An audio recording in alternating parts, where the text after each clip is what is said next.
છેલ્લા કેટલાક દિવસોમાં ઇન્ડિગોની 2000થી વધુ ફ્લાઇટ્સ રદ થઈ, કેટલાક ધંધાર્થીઓની બિઝનેસ ડીલ અટકી, કેટલાક નાગરિકો પર કનેક્ટિંગ ફ્લાઇટના માધ્યમથી વિદેશ જવા પર ગ્રહણ લાગ્યું, કેટલાક પરિવાર લગ્ન પ્રસંગમાં ન પહોંચી શક્યા, બાળકોથી લઈને સિનિયર સિટીઝન સૌ કોઈ પરેશાન.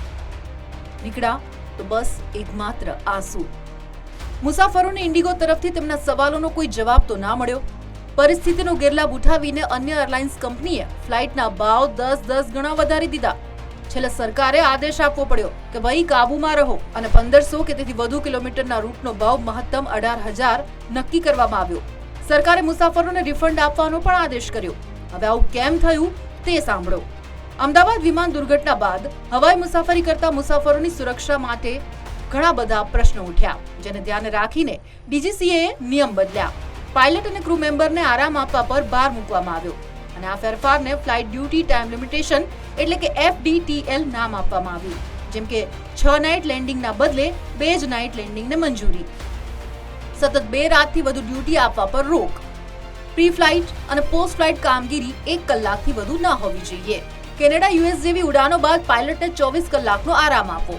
આ નિયમોના કારણે પાયલટ અને ક્રૂની સંખ્યા ઓછી થઈ, ઇન્ડિગોનું શેડ્યુલ ખોરવાયું, સાથે સાથે 3 લાખ મુસાફરોની મુસાફરી પણ બગડી. આપને એ પણ જણાવી દઈએ કે ઇન્ડિગો લો કોસ્ટ કેરિયર મોડેલને ફોલો કરે છે, તેમનું શેડ્યુલ જ વ્યસ્ત હોય છે. ડીજીસીએના નિર્ણયની ખરાબ અસર ઇન્ડિગોને જ પહોંચવાનું કારણ તેનું મિસકેલ્ક્યુલેશન ગણવામાં આવે છે.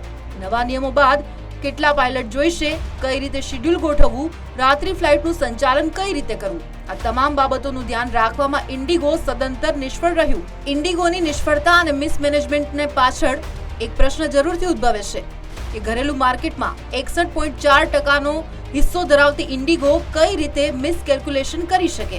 જેમ અન્ય કંપની પાયલટનો ઊંચો પગાર હોય છે તેટલો પગાર ઇન્ડિગો નથી આપી શકતું કે શું? આટલી બધી તકલીફો છતાં બુકિંગ વિન્ડો કેમ ખુલ્લી રાખી? મુસાફરો સાથે ગેરવર્તન કેમ કર્યું? તકલીફમાં પણ મુસાફરોને કેમ જરૂરી સુવિધા આપવામાં ન આવી? શું સરકારને નિર્ણય પાછો લેવા માટે તો ઇન્ડિગોએ આવું કશું નથી કર્યું ને? એક વાત ગળે ના ઉતરે કે આખરે એક કંપની આવું કરીને કઈ રીતે પોતાની પ્રેસ્ટીજને નુકસાન પહોંચાડે.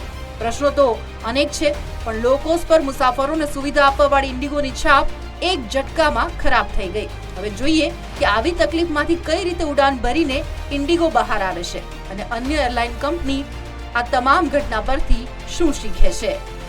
અને વળી પાછા સરકારે બહાર પાડેલા જે નવા નિયમો છે તેનું શું થાય છે એ તો સમય જ કહેશે.